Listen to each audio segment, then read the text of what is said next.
L'application Ouïeti, ce machin qui pourrit le quotidien des Mauritaniens résidant en Europe.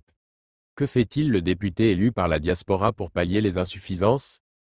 Pour rappel, l'article 47 de la Constitution mauritanienne du 20 juillet 1991 modifié en 2017 a octroyé à mes chers compatriotes établis en Europe un droit et un devoir de choisir leur propre député qui sera un pont entre l'administration et la communauté mauritanienne établie en Europe. Cet élu aura pour mission de défendre les besoins, les intérêts et les préoccupations des Mauritaniens établis en Europe à l'hémicycle de l'Assemblée nationale. À cet effet, M. Issa Diawara a été élu député des Mauritaniens vivant en Europe au second tour des élections législatives de mai 2023.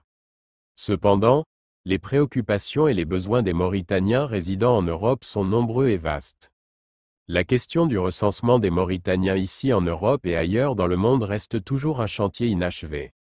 Les problématiques liées au rendez-vous au consulat n'ont toujours pas été réglées.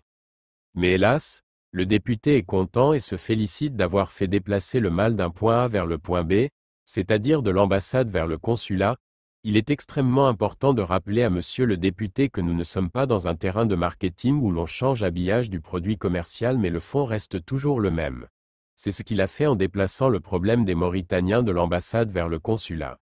Mes compatriotes rencontrent toujours ce problème de délai long de 6 à 7 mois et continuent toujours à rencontrer ce délai incalculable pour renouveler leur passeport ou pièce d'identité. J'en reçois des appels des Mauritaniens matin, midi et soir sur de nombreux sujets les concernant. Pour avoir confirmation de la problématique liée au délai, je me suis déplacé moi-même pour aller demander un rendez-vous au consulat pour renouveler mon passeport et ma pièce d'identité.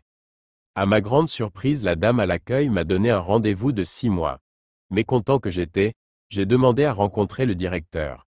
Après 30 minutes d'entretien dans son bureau, ce dernier m'a dirigé vers l'application Ouïeti, qui est considérée comme la seule solution alternative en cas d'urgence pour eux. Oui, c'est bien bon de moderniser l'administration mauritanienne avec des applications.